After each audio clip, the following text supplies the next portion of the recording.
दोस्तों,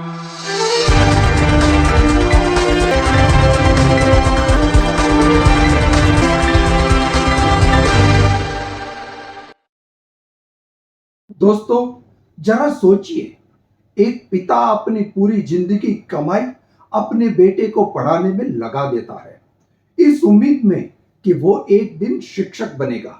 वो बेटा जो दिन रात मेहनत करके परीक्षा पास करता है, लेकिन फिर भी उसे नौकरी नहीं मिलती, क्योंकि उसकी जगह पर किसी एक ऐसे इंसान को टीचर बना दिया गया जिसने 20-30 लाख रुपए की मोटी रिश्वत दी थी।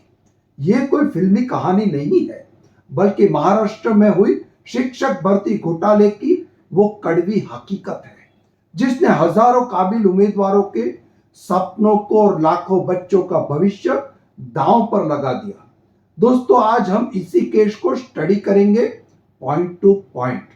मैं हूं दीपक मारफतिया और आप देख रहे हैं विजार्ड रिपोर्ट। दोस्तों, ये सिर्फ एक घोटाला नहीं है, इस घोटालों ने लाखों बच्चों की पढ़ाई, उनके सपने और कैरियर को बर्बाद कर दिया। यह सिर्फ घोटाला नहीं, एक पूरी पीढ़ी की हत्या है, जिनके पास पहले से ही संसाधन नहीं है। उन गरीब बच्चों को शिक्षा के नाम पर लूटा गया, उनका भरोसा, उनकी उम्मीदें, सब कुछ कुचल दिया गया। टीचरों की भर्ती में धांधली, मार्कशीट में गड़बड़ी, फर्जी डिग्रियां, ये सब सिर्फ पैसे के लिए नहीं, ये देशद्रोह से कम नहीं है। जब नौकरी की बारी आई तो योग्य छात्रों को दरकिनारा कर रिश्वत देने वाले को आगे बढ़ा दिया गया। ये सीधा अन्याय है। अगर दोषियों को कड़ी से कड़ी सजा नहीं दी गई तो आने वाली सरकार और अधिकारी भी यही करेंगे, क्योंकि उन्हें डर नहीं होगा। ये देश के भविष्य के साथ बलात्कार है। दोषियों को फांसी दो ताकि अगली बार कोई शिक्षा का व्यापार समझने की हिम्मत न करे। ये घोटाला सिर्फ पैसे का नहीं है, ये उस भरोसे का घोटाला है जो हम अपनी शिक्षा व्यवस्था पर करते हैं। ये उस भविष्य का घोटाला है जो हम अपने बच्चों को देना चाहते हैं। आज हम इस वीडियो में महाराष्ट्र के अब तक के सबसे बड़े शिक्षा घोटालों में से एक की परतें खोलेंगे। हम जानेंगे कि यह घोटाला आखिर हुआ कैसे, इसके पीछे कौन से बड़े बड़े चेहरे हैं, और सबसे जरूरी बात, इसका सीधा असर आपकी और मेरी जिंदगी पर कैसे पड़ रहा है। दोस्तों, जब हम भ्रष्टाचार की बात करते हैं तो अक्सर सरकार, नेता और अफसरों की चर्चा होती है। भ्रष्टाचार स्कूलों तक पहुंच गया तो उसका सबसे बड़ा नुकसान किसे होगा? बच्चों को, हमारे देश के भविष्य को। स्कूल एक मंदिर है शिक्षा का, वहां बच्चों के सपने पलते हैं, लेकिन जहां अब भी घूस, जाली डिग्रियां, घटिया मिड डे मील, फर्जी उपस्थिति और पैसे लेकर दाखिले जैसी बातें सामने आ रही है, तो क्या हम आने वाली पीढ़ी को धोखा नहीं दे रहे हैं? भ्रष्ट अफसरों को हटाया जा सकता है, लेकिन एक बार अगर किसी बच्चे का भरोसा टूट गया तो फिर वो पूरी जिंदगी उस सिस्टम से नफरत करेगा। इस पूरे घोटाले के दिल में एक नाम है, शालार्थ आईडी। अब आप पूछेंगे कि ये शालार्थ आईडी क्या है? आसान भाषा में समझिए, जैसे हम सबके लिए आधार कार्ड एक यूनिक पहचान है, वैसे ही महाराष्ट्र में हर सरकारी और सरकारी सहायता पाने वाले स्कूल के शिक्षक के लिए शालार्थ आईडी एक यूनिक कोड होता है। इसी आईडी से शिक्षक की सैलरी बनती है, उसका सर्विस रिकॉर्ड मेंटेन होता है और सरकार के पास उसका पूरा कच्चा चिट्ठा रहता है।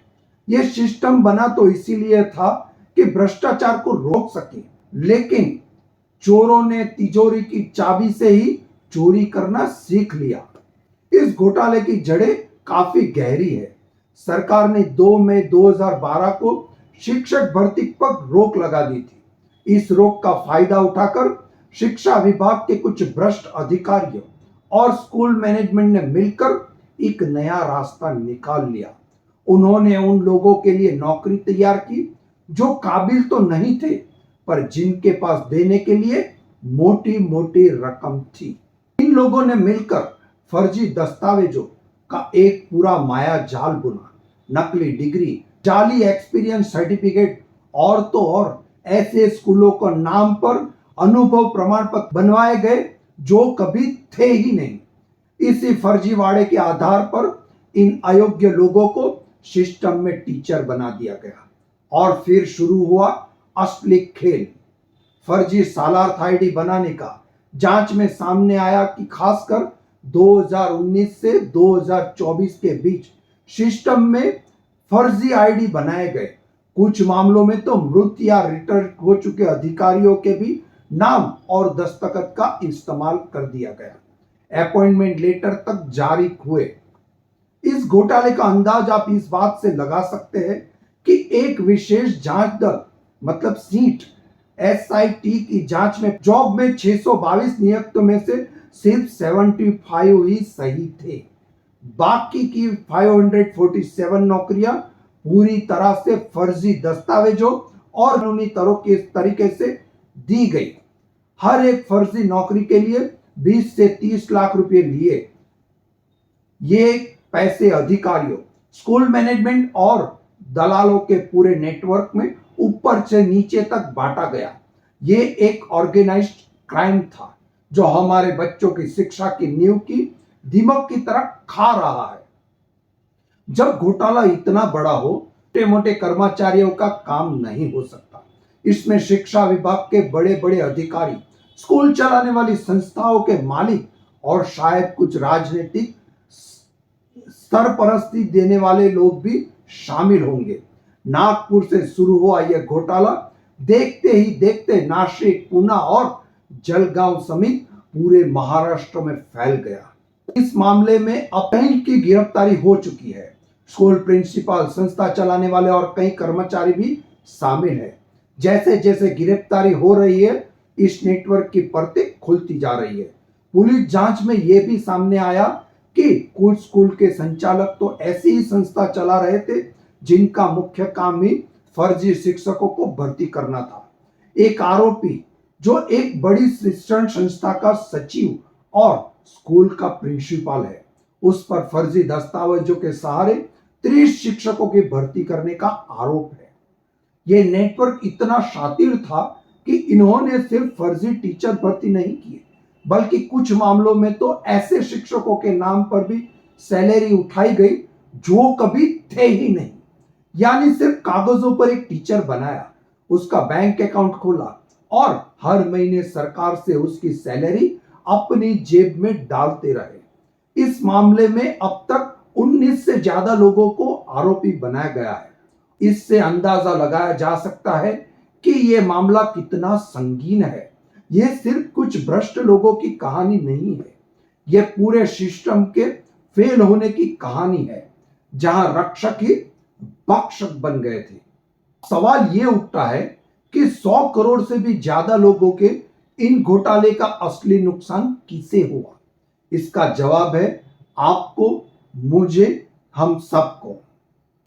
सबसे पहला और सबसे बड़ा नुकसान उन हजारों होनहार और मेहनती नौजवानों को हुआ जिन्होंने सालों तक पढ़ाई की, परीक्षा पास की, लेकिन नौकरी से हाथ धो बैठे। उनकी जगह उन लोगों ने ले ली जिनके पास शायद डिग्री नहीं थी, लेकिन रिश्वत देने के लिए लाखों रुपया थे। सोचिए उस नौजवान पर क्या बीतती होगी जब उन्हें पता चलता है कि उसकी काबिलियत पैसों के सामने हार गई। ये घोटाला सिर्फ नौकरियों का नहीं, बल्कि युवाओं का आत्मविश्वास और सिस्टम पर से उनका भरोसा भी छीन लेता है। दूसरा बड़ा नुकसान उन लाखों बच्चों का हुआ जिनके भविष्य से खिलवाड़ किया गया। कल्पना कीजिए कि आपने बच्चे को एक ऐसा टीचर पढ़ा रहा है जिसे खुद उस विषय पर पूरी जानकारी नहीं है, जो फर्जी डिग्री के दम पर टीचर बना बैठा है। वो क्या बच्चों को सिखाएगा? वो उनके भविष्य की नींव कैसे मजबूत करेगा? ये हमारे देश का आने वाले कल के लिए साथ किया गया एक बहुत ही बड़ा अपराध है जिसे माफ नहीं किया जा सकता।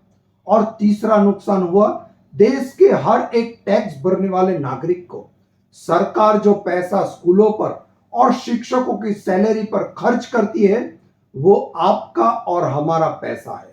इस घोटाले में हमारी खून पसीने की कमाई को भी इन भ्रष्ट लोगों ने अपनी तिजोरियों में भर लिया।